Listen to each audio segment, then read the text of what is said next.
Welcome to our channel. Today we how to disable HondaLink Connected Services.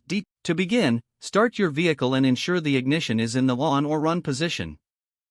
Next, locate the HondaLink app on your smartphone and open it. Sign into your HondaLink account using your credentials. Once signed in, navigate to the Settings or Account Management section. Look for the option labeled Connected Services or Connected Features. Tap on this option to access the Connected Services settings. You may see a list of services currently active under your account.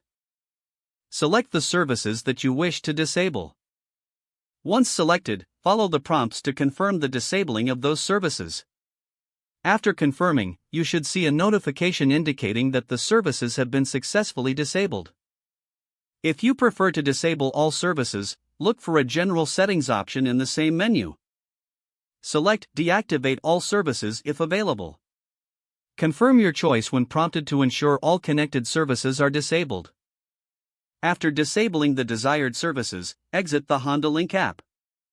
For further confirmation, you can restart your vehicle and check the app once more. This will ensure that all changes have been applied correctly. If you encounter any issues, consult the user manual for additional troubleshooting steps. This process may vary slightly depending on your specific Honda model and year. Always refer to your owner's manual for the most accurate instructions. By following these steps, you can effectively disable HondaLink Connected Services. If the page does not load, refresh the browser or try again in a private or incognito window. Make sure you are using the correct email address, then retype it carefully to avoid small typos. If your password is not accepted, use the reset option and create a new strong password you can remember. Check your spam folder for verification or security emails, then complete any requested confirmation steps. Enable two-factor authentication if available to improve account security and reduce unauthorized access risk.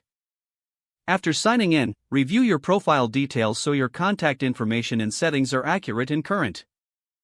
If you see an error message, note it down and try again after restart. Log out when you finish, especially on shared devices, to keep your account and payment information secure.